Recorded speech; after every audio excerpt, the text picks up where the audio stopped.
The fluorescent lights of the Mobile station on Wethersfield Avenue hummed against a wet October sky. Owen Brockway stood third in line, his last 20 folded in his pocket, his termination notice still warm in the other. At the counter, a woman tried a third card. The reader beeped red. She had a dead phone, a phone charger, a bottle of water, and a voice that was working too hard to stay steady. "Ma'am, I'm sorry." Owen stepped forward and laid the 20 on the counter for her things. "Keep the change, please." He left before she could thank him. If you believe small choices can change lives, stay with us. What happens to Owen next will surprise you. The drive from the warehouse to East Hartford took 22 minutes. Owen Brockway made it in 20.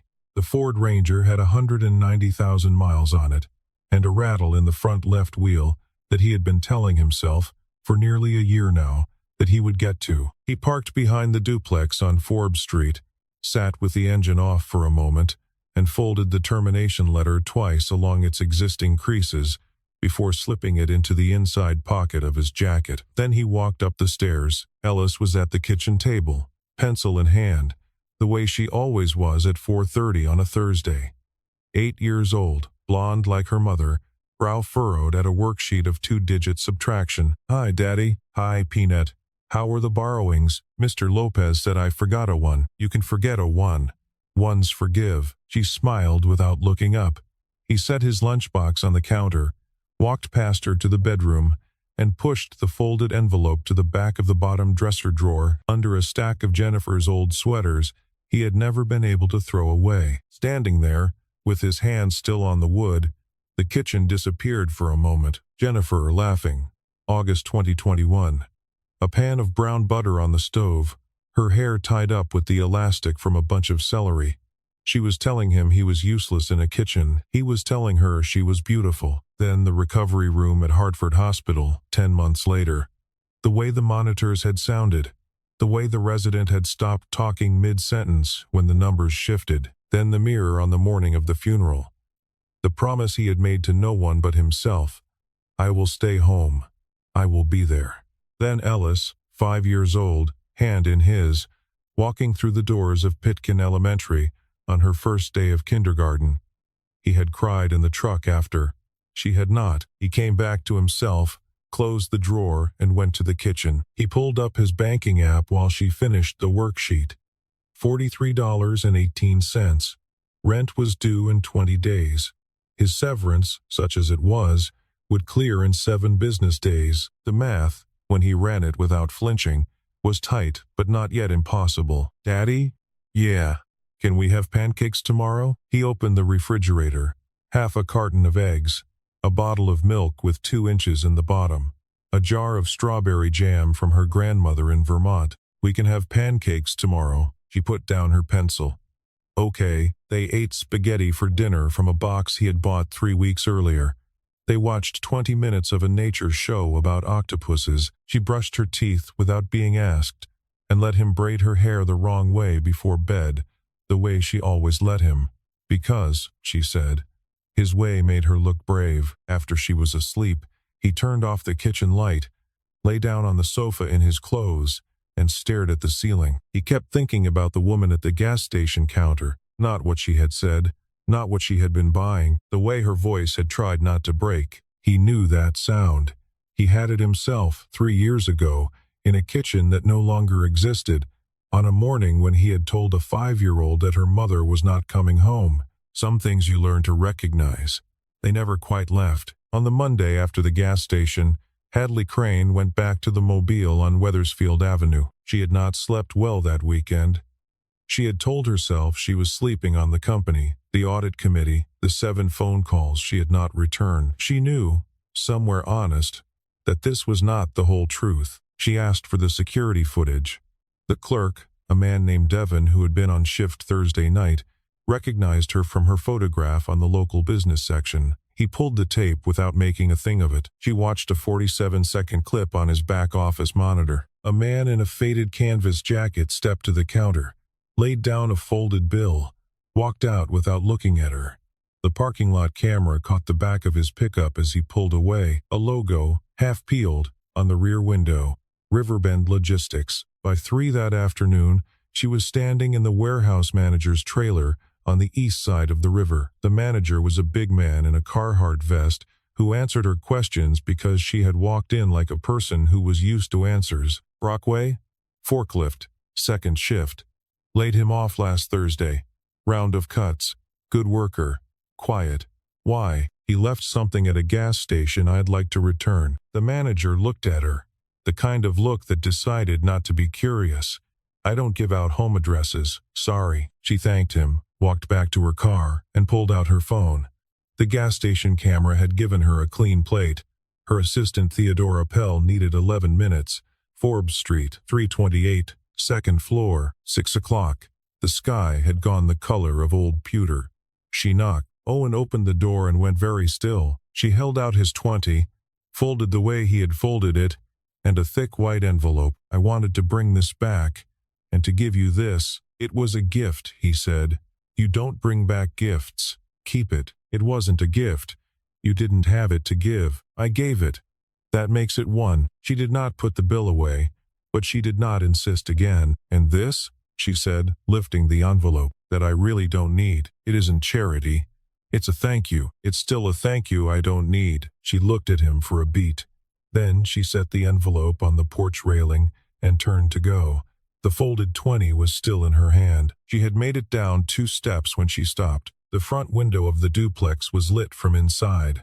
From where she stood, she could see, past Owen's shoulder, a slice of living room, a second-hand sofa, a small jacket draped over the back of a chair, and, against the far side, a small bookshelf. 4 books, 3 of them with spines she recognized without needing to read the titles.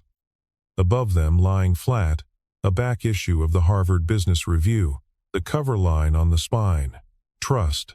Base defense structures for legacy pension pools. Author's name in white type. Owen Brockway. She stood there for exactly 3 seconds. She did not let her face change. She walked back up the steps and knocked again. He opened. I forgot to thank you. She held his eyes for a single steady moment.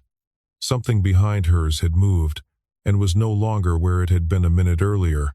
And Owen, who was not stupid, noticed. She went down the steps a second time and got into the Range Rover. When her taillights had reached the corner, Owen picked up the envelope. Inside, no cash. A heavy cardstock business card, embossed. Hadley Crane, Chief Executive Officer. Crane and Sterling Financial. On the back, in small, careful handwriting. When you're ready. He took the card inside, sat down at the kitchen table, and opened his laptop. He typed Crane Sterling Hartford. The first result was an obituary, 6 months old. Theodore Crane, 68. Sudden cardiac event. Owen read it once. Then he closed the laptop and sat in the dark for a long time. She did not call him for 3 days. He thought about her almost continuously and told himself he was not thinking about her. On Thursday, his phone rang at 10 in the morning. He was loading pallets at a different warehouse, a one-day temp gig his old supervisor had thrown his way out of pity. He stepped behind the loading dock to take it. Story and Soil Coffee. Pratt Street. 3 o'clock. If you don't come, I won't ask again. He came. She was already there when he walked in, sitting at a small table by the window.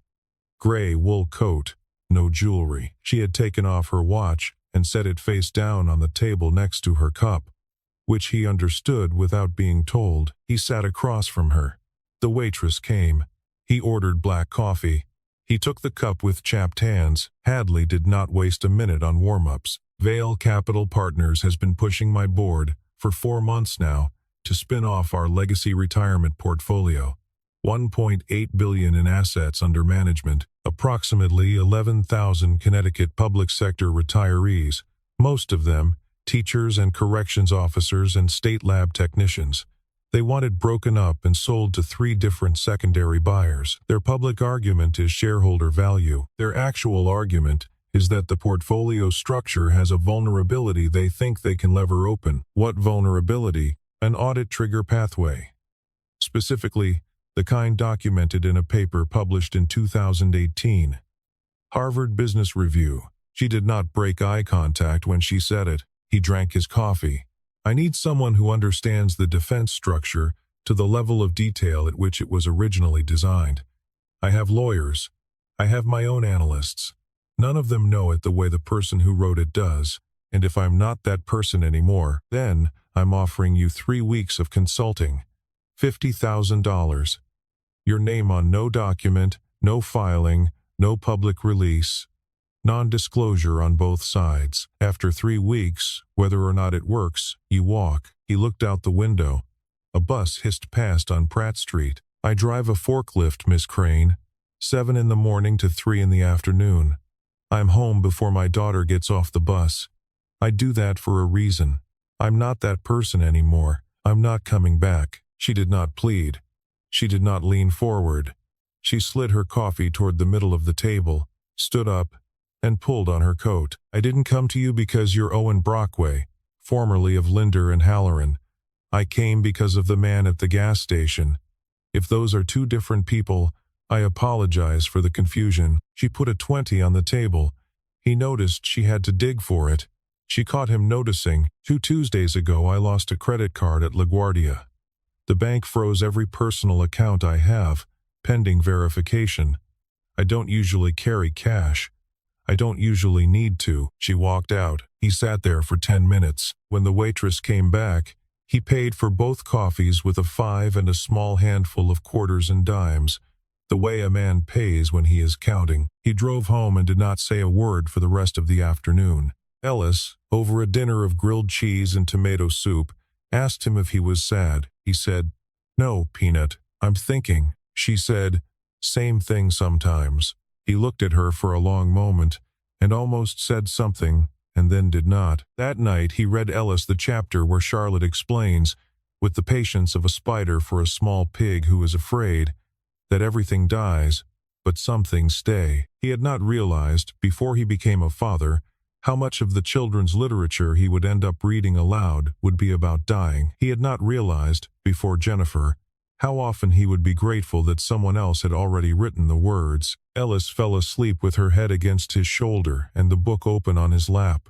He carried her to her bed, tucked her in, kissed her forehead, and went back out to the living room. He sat at the kitchen table for a long time without doing anything. Then, he opened the laptop. He typed Vale Capital Crane Sterling. He spent 20 minutes reading. The shape of the attack came up the way a face comes up in dim water slowly, then all at once.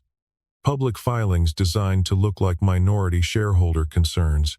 A coordinated push on the audit committee. 3 independent letters from concerned institutional investors within a 6-week window, calculated to trigger a mandatory review of the portfolio's risk classification. Once the review was opened, the cover would be there to argue for divestiture under fiduciary stress. It was the playbook, his playbook, almost, the playbook he had warned about, in a paper he had written 6 months before Jennifer got sick. The paper he had written because he had seen the technique used once, in 2016, against a smaller pension fund in Pennsylvania. He had written it because that fund had lost. He had written it because 800 retired steelworkers had lost their supplemental medical coverage within a year of the divestiture, and one of them had been his father's old union brother, and his father had called him about it. He sat at the window for a long time after he closed the laptop. He did the math. $1.8 billion in assets, 11,000 retirees. Average age 68. Average annual supplemental medical draw, $4,200. If the portfolio was split and sold under the structure Vale was proposing, the secondary buyers would not be obligated to maintain the medical rider within 9 months, maybe sooner. 11,000 people would learn that the coverage they had been promised was gone. He had done a version of this math hundreds of times in his old life. The numbers used to be abstract. They were not abstract anymore. He waited until 7 the next morning. He called the number on the back of her card. She picked up on the second ring. "I'll listen," he said. "I'm not promising anything yet, but I'll listen." There was a small breath on the other end. Not quite relief. Something steadier. "Thank you," she said. "Saturday morning. I'll send you the address." She hung up. He went to the bedroom, opened the top drawer of his dresser, and took out a small wooden box he had not opened in 3 years. Inside was a watch, gold, thin, a Patek Philippe Calatrava that Jennifer had given him on the morning he made director. He held it in his palm for 2 seconds. He did not put it on. He put it back in the box and closed the lid. Then he made Ellis pancakes. She asked him if he was going to work today. He said, "A different kind of work. Just for a few weeks." She asked, "Is it a good kind?" He said, "I think it might be." The 4th floor of the Crane and Sterling building, on the corner of Asylum and Main, had a small conference room with no name on the door. There was a number on the keypad, and you had to know the number, and very few people did. On Saturday morning at 7, Owen walked into that room for the first time in 3 years and 4 months. Hadley was already there. So was an older woman in a charcoal blazer, with silver hair cut short and reading glasses on a thin chain. "Owen, this is Theodora Pell. She has been with my family for 31 years. There is nothing she does not see in this company, and there is nothing she carries that she has not earned the right to carry. She knows you are here. No one else in this building does." Theodora extended her hand. Her grip was light and dry. "Mr. Brockway." "A pleasure." Owen did not recognize her. He was certain he had never met her. He shook her hand and said it was a pleasure as well. What he did not know, and what Theodora did not say, was that years ago she had been one of 19 analysts on his Hanover pension team in Midtown Manhattan, and that the man at the head of the table had barely looked at any of them because his attention had been entirely on the structure he was building. Her hair had been brown then. She did not expect him to remember. She had not been hired in this company on the strength of that history. She had been hired 26 years ago on the strength of her own. She poured him tea and sat down at the end of the table. Hadley pushed 3 black binders toward him. "Everything we have on Vale's filings to date, everything we have on internal portfolio risk classifications, everything we have on the audit committee correspondence for the last 14 months. The redactions are mine. If you tell me what you need, I can pull them." He read for 2 hours. He read the way Theodora remembered him reading, pen down, no notes in the margins. Pages turned at uneven intervals, and never out of order. He stopped twice to look out the window, once to drink water. He did not speak. At the end of the 2nd hour, he closed the 3rd binder, set it back on top of the other 2, and looked up. "You have a leak." Hadley did not move. "4 people," he said, "have signed off on document approvals that show up in Vale's filings within the next 96 hours. None of the 4 had a public reason to know the contents of those documents. I am not going to name them yet. I want to confirm one of them is what I think it is before I do." Theodora set her teacup down on the saucer. The small porcelain clink was loud in the room. Hadley said very quietly, "Take whatever time you need." He stayed for 2 more hours. When he left, she did not walk him to the elevator. That night, in the garage of the duplex on Forbes Street, Owen pulled down a cardboard box he had labeled, in black marker, 3 years earlier, and not opened since. Inside were 3 things he had not been able to throw away, and 1 thing he had forgotten he had kept. An old Android phone, 3 generations behind, the battery long flat. He plugged it in. It came on slowly, as old phones do. There was a single, unheard voicemail, April 14th, 6 months ago. He pressed play. A man's voice, older, measured, almost apologetic. "Mr. Brockway, my name is Theodore Crane. I read your 2018 paper 4 times. I am not asking you to come back to anything. I am asking you to call me before something happens that I cannot undo. My number is..." Owen sat on the cold concrete floor of the garage for a long time. Theodore Crane had died 2 weeks after that voicemail. At 10 o'clock that night, there was a knock at the door of 328 Forbes Street. Owen opened it. Theodora Pell stood on the porch with an olive green file folder under one arm and an apology already in her face. "I'm sorry to come at this hour. May I come in? I won't keep you long." He let her in. She did not sit until he sat. She set the folder on the coffee table between them and did not open it yet. "Mr. Brockway, I owe you an introduction I did not give you this morning. Years ago, I worked at Linder and Halloran. I was an analyst on your Hanover Pension Trust team for 3 months. You will not remember me. There were 19 of us. I am not telling you this for any reason, except so that you know I am not asking you to take what is in this folder on faith. Owen looked at her. Something settled into place that he had been unable to settle since the morning. I remember the case. I don't remember faces from that year. I'm sorry. You shouldn't apologize. I'm telling you because I want you to know that what I have done from inside this work, not outside it. She opened the folder. Inside was a thick stack of photocopied pages, organized with the kind of small flagged tabs that only people who had spent decades organizing other people's documents knew how to place. On the very first page, photocopied from what was clearly a leather notebook, in a thin, careful older man's handwriting, were 3 lines. Find Brockway. Pension trust angle. Before Vale moves. Owen's name was circled twice. He sat very still. Theodora spoke quietly. Mr. Crane was my employer for 31 years. He was a careful man. He was a private man.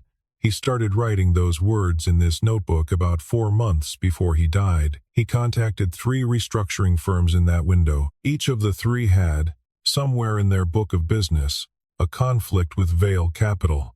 2 of them had taken money from Vale-affiliated funds within the last 5 years. The third, in his judgment, was too closely held by directors who had personal relationships with Garrison Vale. He could not use any of them. Your name was the only clean name on his list. He told me, over breakfast, that he had read your paper 4 times. He told me he could not understand why a man who could write that paper had walked away. I told him I had worked for that man once and that I thought I knew. He asked me not to contact you. He wanted to do it himself. She looked at her hands. He called you on April 14th. He died on April 28th. He did not have a heart condition. He had a clean physical with a complete cardiac panel the November before.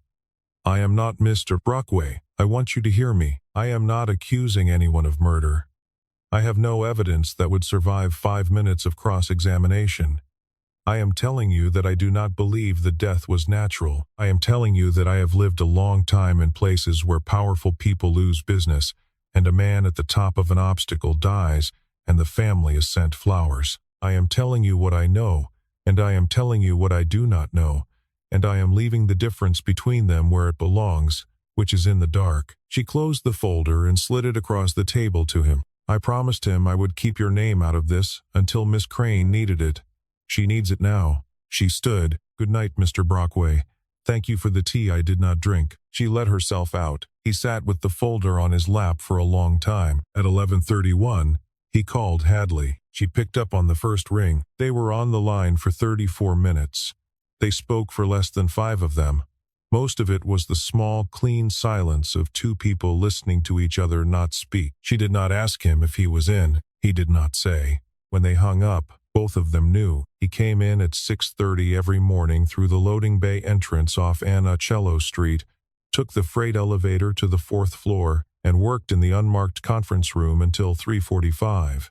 He was out by 4. He was home, every day, before Ellis's school bus reached the corner of Forbes and Burnside. For 7 days he did almost nothing else.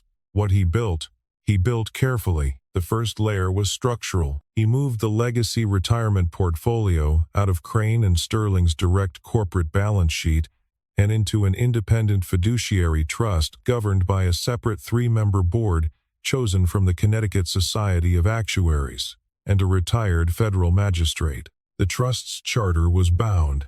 In legal language he wrote himself and ran past Hadley's outside counsel for 1 round of polish by a 15-year poison pill covenant. Any attempt to liquidate, sell, transfer, or alter the trust's structure within those 15 years would trigger automatic mandatory disbursement of the full asset base to the beneficiaries' 11,000 retirees at par value. There would be nothing left to sell. Vale's whole maneuver, which depended on extracting fees and second-tier buyer premiums from a broken-up portfolio, would buy them nothing but a check they did not want to write. The second layer was procedural. He embedded a supermajority clause requiring 80% shareholder approval for any liquidation event in the trust's lifetime.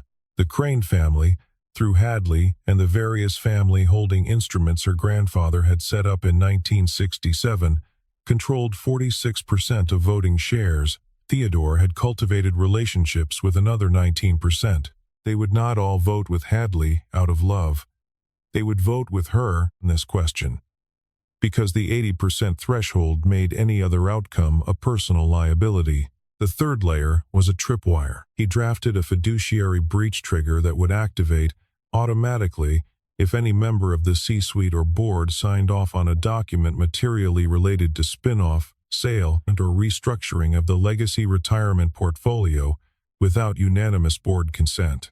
The trigger fired a clause that personally indemnified the company against the actor's signature, removed them for cause, and stripped them of severance and unexercised options. He built it for Lawrence Madsen. On the fourth day, Theodora gave him the email server logs, 7 outbound attachments, over 5 months, from the COO's machine to a Gmail address that 2 layers of LLC obscured into a beneficial owner, registered with the Delaware Division of Corporations. The beneficial owner, when you traced the chain back, was a wholly owned subsidiary of Vail Capital Partners. The 7th attachment was the Audit Committee's internal risk assessment of the legacy retirement portfolio, sent 6 days before Vail's most recent letter to the board, which had cited internal risk assessments by name. Owen did not pick up the phone to anyone in law enforcement. That was not the fight in front of him. The fight in front of him was civil, corporate, and required a Monday morning board meeting. On Friday night, at 11 o'clock, he went up to the 22nd floor to drop off the final draft. Theodore Crane's office was at the far end of the executive corridor, glass on 3 sides,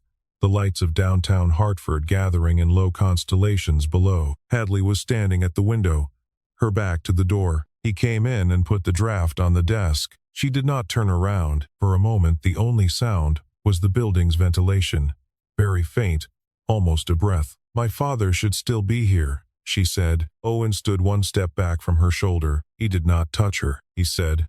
"He tried. That's why I'm standing here." She did not answer. After a while, she said, "Go home to your daughter." He went home to his daughter. Friday at midnight, his phone buzzed. A text from Hadley. "I need your signature on 3 documents with a notary present. The notary works Saturdays. I can come by you." 7:30? He wrote back, "Fine." He did not sleep well. At 7:25 on Saturday morning, he was already in the kitchen, in old jeans and a worn flannel, the griddle warming, a yellow mixing bowl beside the stove. He had not bothered to think about whether this was, technically, his weekend with Ellis. He had been with her every weekend for 3 years. She came down at 7:28 in the bear print pajamas she had begged for at Target 2 birthdays ago. She stopped at the bottom of the stairs, looked up. "Daddy, there's a car outside." "I know, Peanut. It's a work thing, a nice work thing." The doorbell rang. Ellis got there first. She opened the door, looked up at the woman on the porch, and tilted her head. "You're the lady from the gas station, right?" Hadley, who had not been prepared for this, stood very still. "Daddy told me," Ellis said helpfully. "Mostly the part where you needed a phone charger." "That's the right lady," Hadley said. "You should come in," Ellis said.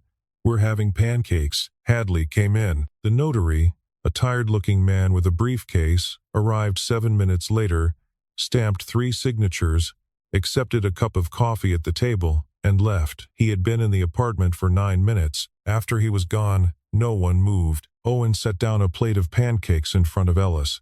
He set down a plate in front of the chair across from her, which Hadley was sitting in. He sat down with his own plate. "Do you like syrup?" Ellis asked Hadley. "I like syrup. On top? Or in a little bowl on the side?" "On top." Ellis nodded gravely, like a person whose suspicions had been confirmed. "That's the right way." She told Hadley about Buttons. Buttons was the rabbit in her classroom.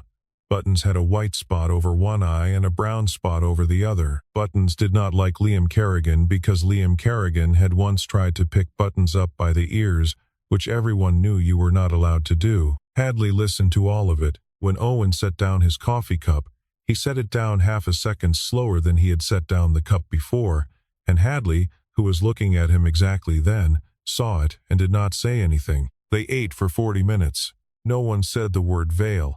No one said the word Madsen. No one said the word bored. Outside the kitchen window, the October sun moved over the brick wall of the building next door. In the small, precise way Saturday morning sun moves when nothing is wrong. At 9:15, Hadley said she needed to go. Ellis walked her to the door, because Ellis had decided that this was the kind of guest you walked to the door. When the Range Rover had pulled away, Ellis turned to Owen. "Is she coming back tomorrow?" He knelt down in front of her, so they were eye to eye. "I don't know, Peanut. I hope so." She thought about it. "Me too," she said. Then she ran upstairs to brush her teeth. The Crane and Sterling board met on the 22nd floor at 10 o'clock on Monday morning, in a long room with 11 chairs and a single oil portrait of Theodore Crane's grandfather on the wall behind the head of the table. 11 seats, 9 board members, 2 non-voting attendees. Garrison Vale, in his capacity as the holder of just over 6% of Class A voting shares, and Lawrence Madsen, in his capacity as Chief Operating Officer. Theodora Pell stood at the back of the room with a manila folder and a face that betrayed nothing. Hadley opened the meeting. She did not raise her voice. She did not stand. She read a short prepared statement, 2 paragraphs, into the minutes. The legacy retirement portfolio, as of Friday at 5:36 in the evening, had been transferred, in its entirety, and by valid corporate action under the bylaws of Crane and Sterling Financial, into an independent fiduciary trust governed by a separate 3-member board. The structure had been formally registered with the Connecticut Department of Banking at 7:06 on Monday morning. The transfer was lawful. It could not be reversed within 60 days, and beyond 60 days could only be reversed by an 80% supermajority of Crane and Sterling Class A shareholders. There was a silence. Garrison Vale stood up. He was a tall man with an evenly tanned face, and he had been preparing, Owen would learn later, 4 versions of the speech he had planned to give on the topic of long-term shareholder value. He got 2 words out. "This board." A side door at the back of the room opened. Owen Brockway walked in. He was in a charcoal suit Hadley had had pressed for him without telling him, and a plain cotton shirt he had ironed himself at 6 that morning. He carried a single folder. He stopped at the corner of the table closest to the door. Hadley did not look at him. She said, "For the record, I would like to introduce the architect of the trust structure I just described to you, Mr. Owen Brockway, formerly Director of Corporate Restructuring at Linder & Halloran Advisory, New York, author of the 2018 Harvard Business Review paper on trust-based defense structures for legacy pension pools." Vale's face did not move. Owen opened the folder. He took out a printed copy of the paper. He laid it gently on the table. "I wrote the paper your strategy is based on, Mr. Vale. I also wrote the defense. Today is the first day I have seen both of them in the same room again." Vale sat down. Hadley nodded once to Theodora. Theodora walked the length of the room and placed her manila folder in front of Lawrence Madsen. He opened it. He read for 9 seconds. Hadley said, very quietly, "You have 2 hours to clear your office, Mr. Madsen. The disciplinary committee will reach you by the end of the week. You will sign no documents on behalf of this company before then. Security is outside." Madsen stood up. He did not speak. He left the room with his shoulders very straight and his face very white. Vale, looking at no one, said, "I'd like to formally withdraw the offer we extended on the 11th, Hadley said. "The minutes will reflect that." The board adjourned at 10:36. It had taken 36 minutes. 3 weeks after the gas station on Wethersfield Avenue, on a Tuesday morning in late October, Hadley Crane walked Owen Brockway down the executive corridor of the 22nd floor. She stopped at the last door. It was an office that had not been occupied since April 28th. She opened the door. She held out a small ring of keys. "Chief Restructuring Officer, Co-Chief Executive Officer of Crane and Sterling Financial. The board approved your appointment this morning, unanimously, including the 2 members who, 6 months ago, were leaning toward Vale, including the one who voted against my appointment last spring." He took the keys. She said, "This is not for the $20. He said, "I know. It's for the fact that you gave it to a stranger on a day when, mathematically, you did not have it to give." He went into the office. He did not sit at the desk. He walked the perimeter of the room first. the way a person walks a room they expect to be in for a long time. He paused at the window. He paused at the bookshelf, which was still Theodore's, mostly empty of books and full of small objects that no one had had the heart to box up. When he came back to the desk, he opened the top drawer. It was the reflex of a man taking a seat. Inside, neatly folded, was a single $20 bill. Next to it, a small index card, in Hadley's handwriting, the date, the name of the gas station, nothing else. She had never spent it. He looked at it for the count of 3. He did not pick it up. He closed the drawer. He did not say anything. She, watching him from the doorway, did not say anything either. That afternoon, at 3:50, Ellis Brockway came through the lobby doors of the Crane and Sterling building in a red puffer coat, holding the hand of Theodora Pell, who had picked her up from Pitkin Elementary because Hadley had asked her to, and because Theodora liked walking children to the doors of important places. Hadley was waiting in the lobby. She knelt down so that they were eye to eye. "He, Ellis. Hi." Ellis looked at her for a long moment, with the careful, frank attention that 8-year-olds reserve for guests who matter. Then she said, "Are we doing pancakes again on Saturday?" Hadley said, "I'd like that very much." "Same syrup rules?" "Same syrup rules." Ellis nodded once, satisfied. Owen stood 2 steps back, watching. When Hadley straightened up, the back of her hand brushed the back of his half a second, less, and they both looked at the floor for a beat, and neither of them said a word about it, and then the 3 of them walked together toward the elevators. He had given her his last $20 on a night he could not afford to. She had given him a place to belong on a morning she could not have built without him. Neither of them said the word for what it was. They had learned, both of them, that the things that lasted were rarely the ones that needed saying.